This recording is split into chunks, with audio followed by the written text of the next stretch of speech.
జనవరి 26, 2024 ఇంద్ర పార్కులో కులాంతర మతాంతర వివాహేతుల మేళ జరిగింది. ఈ సందర్భంగా కుల వివక్ష పోరాట సమితి రాష్ట్ర కన్వీనర్ స్కైలబ్ బాబు మాట్లాడుతూ, కులాంతర మతాంతర వివాహాలు అనేటివి ఒక మెట్టు మాత్రమే. ఈ కుల సమస్యకు పరిష్కారము అది ఒకటే కాదు, ఇంకా చాలా తీసుకోవాల్సినవి ఉన్నాయని చెప్పారు. అదేవిధంగా ఆర్ఎస్ఎస్ బీజేపీ వాళ్ళు చెప్తున్న భారత్ మాత ఒక పేపర్ మీద గీసిన బొమ్మ మాత్రమే అంటున్నాడు. అదేవిధంగా సరస్వతీదేవి చదువుల తల్లి అంటున్నారు. కానీ ఆ సరస్వతీదేవి కూడా ఒక పేపర్ మీద గీసిన బొమ్మే అంటున్నాడు. నిజమైన సరస్వతి తల్లి ఎవరంటే ఈ సమాజానికి చదువు చెప్పిన సావిత్రిబాయి ఫులే నిజమైన సరస్వతి దేవి అన్నాడు. అదేవిధంగా ఎంవివి మానవ వికాస వేదిక నాగేశ్వరరావు గారు మాట్లాడుతూ, వైశ్యాసు వ్యాపారము వ్యవసాయము చేయాలన్నారు. మిగతా శూద్రుడు రెడ్డితో సహా పై 3 వర్గాలకు సేవ చేయాలని మనుధర్మంలో వేదాలలో ఉన్నదని వివరించడం. మనం ఇక్కడికి వచ్చిన ప్రతి ఒక్కరూ ఒకసారి విందాం. కుల నిర్మూలన జరగాలి అని చెప్పేసి అంటే కులాంతర వివాహాలు మతాంతర వివాహాలు అనేటువంటివి ఒక మెట్టులాగా ఉపయోగపడతాయి. వాటిని జరిపించాల్సిన బాధ్యత మనందరిపైన ఉంటుంది. అయితే ఇక్కడ ఒక విషయాన్ని గుర్తుపెట్టుకోవాలి. చాలా సందర్భాల్లో నేను చెప్పాను, ఒక మురిగిపోతున్నటువంటి నీటి గుంటలో పురుగులు పడతాయి, నాచు వస్తుంది, నీళ్ళ కలర్ మారుతుంది, వాసన కూడా వస్తాయి. భారతదేశంలో కులం అనేటువంటిది మురిగిపోతున్న నీటి గుంట లాంటిది. కులాంతర మతాంతర వివాహాలు అనేటువంటివి పారే సెలయేరు లాంటివి. పారే సెలయేరు పరిశుభ్రంగా ఉంటుంది, మురిగిపోతున్న నీటి గుంట మాత్రం కంపు వాసన వస్తుంది. భారతదేశంలో కుల వ్యవస్థ అనేటువంటిది కుల్లి కంపు కొడుతున్నటువంటి వ్యవస్థగా ఉన్నది. ఇది క్యాన్సర్ జబ్బు కంటే, ఎయిడ్స్ జబ్బు కంటే ప్రమాదకరమైనటువంటి జబ్బుగా ఈ దేశంలో కొనసాగుతున్నది.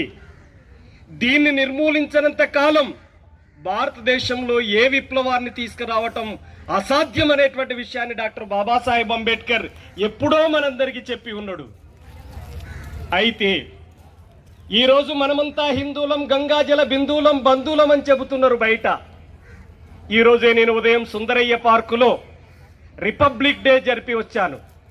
ఆ రిపబ్లిక్ డేలో జెండా ఎగిరేసిన తర్వాత భారత్ మాతాకి జై అన్నాడు ఒకడు వచ్చి.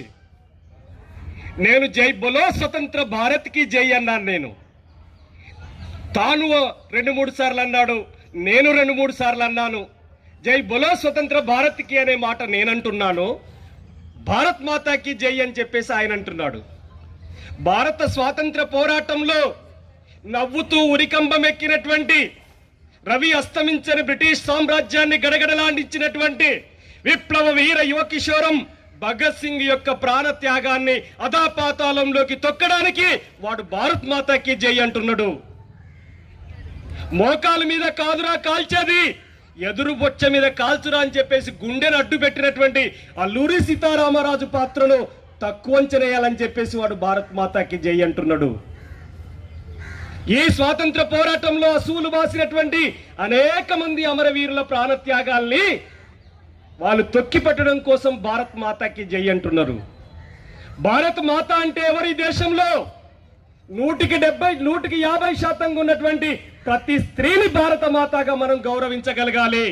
వాళ్ళు భారత మాతలు, ప్రతి స్త్రీ భారత మాత. ఈరోజు ఆర్ఎస్ఎస్ మనువాదులు పేపర్ మీద గీసినటువంటి బొమ్మ భారత మాత ఎప్పుడు కాదు, అది పేపర్ మీద గీసిన బొమ్మ మాత్రమే.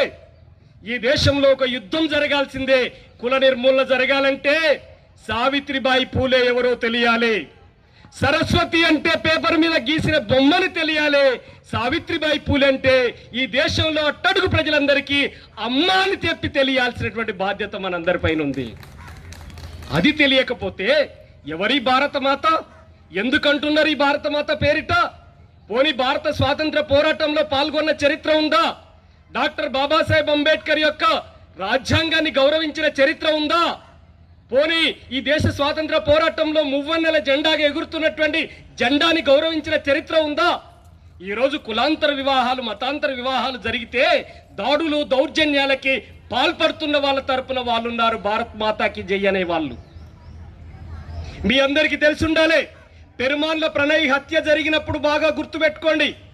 మారుతిరావుకి అండగా నిలబడి నల్గొండ కలెక్టరేట్ ముందు ధర్నా చేసి చాలా క్రూరమైనటువంటి సుపారీ ఇచ్చి, ₹1 సుపారీ ఇచ్చి హత్య చేస్తే హంతకులను శిక్షించాలని చెప్పేసి ఫైట్ చేయాల్సినటువంటి దుర్మార్గులు అట్ట చెయ్యకుండా ఏం చేశారండి? మారుతిరావుకి అండగా ర్యాలీ పెట్టారు. బజరంగ్ దళ్ పేరు మీద, ఆర్ఎస్ఎస్ పేరు మీద, విహెచ్పి పేరు మీద పెట్టారు ర్యాలీ. ఎవరి తరపున ఉన్నారు వీళ్ళు? హంతకుల తరపున నిలబడుతున్నారు. హంతకుల తరపున నిలబడే వాళ్ళు దేశభక్తి గురించి మాట్లాడుతున్నారు. ఇవాళ కులాంతర వివాహాలు జరగాలి, సమాజం అభ్యుదయంగా ముందుకు సాగాలి, కులం లేని సమాజం రావాలి, కుల నిర్మూలన జరగాలని చెప్పి కోరుతున్న మనం దేశద్రోహుల జాబితాలో వేస్తున్నారు. నేను అదే చెప్పాను, దేశభక్తి అంటే ఏమిటి? ఒకసారి టీవీ డిబేట్లోనే మాట్లాడా. ఆ మనువాదానికి ప్రతినిధిగా ఉన్నటువంటి ఒక కార్యకర్త వేదిక మీదనే నా మీద దాడి చేయడానికి ప్రయత్నం చేశాడు. ఏమని? దేశభక్తి గురించి మాట్లాడుతున్నారు. ఏదిరా దేశభక్తి అంటే? ఆ రోజు చెప్పాను, ఈ రోజు చెబుతున్నాను, ఎప్పుడైనా గుర్తుపెట్టుకోండి. దేశభక్తి అంటే ఏమిటి అని చెప్పేసారంటే ఏది దేశభక్తి అనాలి? ఆవును ప్రేమిస్తే దేశభక్త, అమ్మను ప్రేమిస్తే దేశభక్త, రైతును ప్రేమిస్తే దేశభక్త, రాళ్లను పూజిస్తే దేశభక్త. ఏది దేశభక్తి? ఈ దేశానికి అన్నం పెట్టేటువంటి అన్నదాతను ప్రేమిస్తే దేశభక్తి. ఈ దేశంలో ఉన్నటువంటి మాతృమూర్తుల్ని గౌరవిస్తే అది దేశభక్తి అవుతుంది. అందుకని వాళ్ళు చెబుతున్నటువంటి అంశాలు ఈరోజు కుల వ్యవస్థని ముందుకు తీసుకుపోవటం కోసం వాళ్ళు చేస్తున్నటువంటి కుట్రల్ని, కుతంత్రాల్ని మనం ఎండగట్టాలి అని చెప్పేసినంటే కులాంతర మతాంతర వివాహాల్ని మనం ఒక గురుతర బాధ్యతగా ప్రోత్సహించాల్సిన అవసరం ఉంది. మన ముందు తరం ఉన్నటువంటి మహానుభావులు సావిత్రిబాయి పూలే, జ్యోతిబా పూలే దండల పెళ్లిళ్ళు చేసి, మతాంతర పెళ్లిళ్ళు చేసి మనకు ఆదర్శంగా నిలబడ్డారు. మా డాక్టర్ బాబాసాహెబ్ అంబేద్కర్ కుల నిర్మూలన జరగాలంటే కులాంతర వివాహాలు ఒక మెట్టు లాంటివి అని చెప్పాడు. అందుకనే రక్త మార్పిడి జరగకుండా ఒకే కులంలో పెళ్లి జరిగితే జరుగుతున్నటువంటి అంటువ్యాధులేంటో, ఇబ్బందులేంటో, వచ్చే జబ్బులేంటో మనందరికీ తెలుసు. కాబట్టి ఈ కులాంతర మతాంతర వివాహాల్ని ప్రోత్సహించేటువంటి ఒక బాధ్యతని కులవివక్ష వ్యతిరేక పోరాట సంఘం, కేవీపీఎస్ కులాంతర వివాహితుల సంక్షేమ సంఘం తీసుకుంటుందని, మీరు చేపట్టబోయేటువంటి అన్ని కార్యక్రమాల్లో కేవీపీఎస్ తరఫున సంపూర్ణమైనటువంటి సంఘీభావాన్ని తెలియజేస్తామని, ఇలాంటి వేడుకలు మరిన్ని జరగాలని మీ అందరినీ కోరుతూ ఓపికగా విన్నటువంటి మీ అందరికీ మరొక్కసారి కేవీపీఎస్ తరఫున జై భీమ్, లాల్ సలాం తెలియజేస్తూ ముగిస్తున్నాను. థ్యాంక్ యూ స్కైలాబాబు గారు, మీ మద్దతు తెలిపినందుకు. దాని ద్వారానే సమాజాన్ని వాళ్ళ మన వైపు తిప్పుకుందామని చెప్పి అనుకున్నారు, చేశారు. ఈవేళ వాళ్ళందరూ కూడా బీజేపీ చేస్తున్నటువంటి దేవుణ్ణి అడ్డం పెట్టుకొని చేస్తున్నటువంటి ఇదంతా చూసిన తర్వాత ఆశ్చర్యపోతున్నారు. దైవానికి ఎంత బలం ఉందా, దైవ విశ్వాసానికి ఎంత బలం ఉందా అని ఆశ్చర్యపోతున్నారు. కనుక ఈ దేశంలో ఆ బలహీనత అనేది ఏదైతే ఉందో, దైవ భావం అనేటువంటి బలహీనత ఏదైతే ఉందో, అది దేన్నైనా సాధించగలుగుతుంది అంటానికి ఆ దేవుణ్ణి అడ్డం పెట్టుకొని, మతాన్ని అడ్డం పెట్టుకొని ఈవేళ చేస్తున్నటువంటి కేంద్రం చేస్తున్నటువంటి పరిపాలన ఏదైతే ఉందో అది మనకు ఒక నిదర్శనంగా నిలబడిపోయింది. ఆ నిదర్శనాన్ని మనం దృష్టిలో పెట్టుకోవాలి. ఎంత తెగిస్తారంటే, రీసెంట్గా 2023 డిసెంబర్ 24వ తారీఖున అస్సాం ముఖ్యమంత్రి ఒక మాట అన్నాడు. అది కొంతమంది గమనించే ఉంటారు, మీకు సోషల్ మీడియాలో కూడా వైరల్ అయింది. అదేంటంటే, శూద్రుల పని ఏంటయ్యా అంటే పై అగ్రవర్ణాల వారికి సేవ చేయటం అని ట్విట్టర్లో పెట్టాడు. ట్విట్టర్ని ఇప్పుడు ఎక్స్ అంటున్నాం కదా, ఆ ఎక్స్లో పెట్టాడు. ఈ దేశంలో ఉన్న శూద్రుల పని ఏంటంటే పై అగ్రవర్ణాల వారికి సేవ చేయటం, అంతే. అని పెట్టాడు. ఆ తర్వాత ఎవరో మొట్టికాయ వేస్తే వాళ్ళ పార్టీ వాళ్ళు పై పెద్దలో మళ్ళీ 29వ తారీఖు దాన్ని తీసేశాడు. ఇది ఏం చెప్తుంది మనకి? అస్సాం ముఖ్యమంత్రి హేమంత్ బిశ్వా శర్మ, ఆయన బీజేపీ నాయకుడు, ఆయన కుల వ్యవస్థని, మత వ్యవస్థని, వర్ణ వ్యవస్థని రద్దు చేయాలనుకుని నిజంగా బీజేపీ ఆర్ఎస్ఎస్ అనుకుంటే ఆయన ఈ మాట ఎందుకంటాడు? ఇది మనం గుర్తించాల్సిన అవసరం ఉంది. దానికి ఏమన్నాడంటే ఆయన ఒక క్షమాపణ చెప్పాడు. తర్వాత దానికి ఏమన్నాడంటే భగవద్గీతలో 18వ అధ్యాయం ఉంది, అందులో 44వ శ్లోకం మాత్రమే నేను ఉదహరించాను, అది నా అభిప్రాయం కాదు, మా పార్టీ అభిప్రాయం కాదని సవరించుకున్నాడు. నా దృష్టిలో అందరూ సమానమే అని చెప్పాడు. 18వ అధ్యాయం 44వ శ్లోకంలో ఏముంది? వైశ్యులు శూద్రులు ఏమేం చేయాలో ఆ శ్లోకంలో చెప్పారు. కృషి, గోరక్షణ, వాణిజ్యం వైశ్యకర్మ స్వభావత అని ఇచ్చాడు.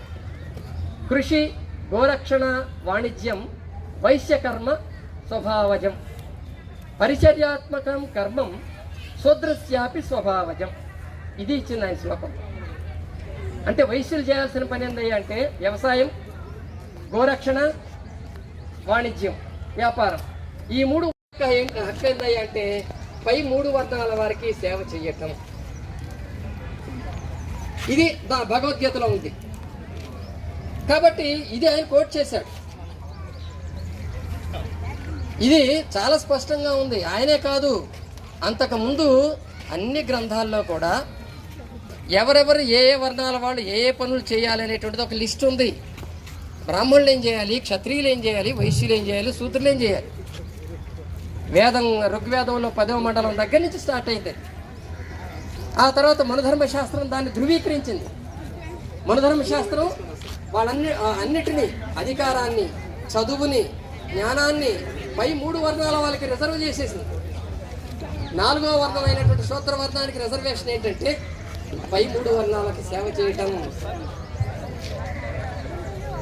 శుశ్రూషా మనసూయ ఏతేషాం వర్ణానాం శుశ్రూషా మనసూయ అని చెప్పింది మన ధర్మశాస్త్రం. పై 3 వర్ణాల వాళ్ళకి శుశ్రూష చేయటమే. కనుక దీన్ని ఈ మనుధర్మశాస్త్ర కాలం నాటి అది చెప్పినటువంటి వ్యవస్థని ఇవాళ తీసుకురావటానికి ప్రయత్నాలు జరుగుతాయి. వచ్చే అధికారంలో అంటే ఈసారి కనుక అధికారం అనేది వాళ్ళ చేతికి వస్తే ఇందాకే నేను చెప్పినట్టుగా ఖచ్చితంగా ఈ అమలు చేయడానికి ప్రయత్నాలు జరుగుతాయి. చట్టాలని, రాజ్యాంగాల్ని మార్చేసైనా సరే వాళ్ళు ఎంతకైనా చేయగలుగుతారు. అందువల్ల అదే కనుక జరిగితే కుల నిర్మూలన అనేది ఉండదు.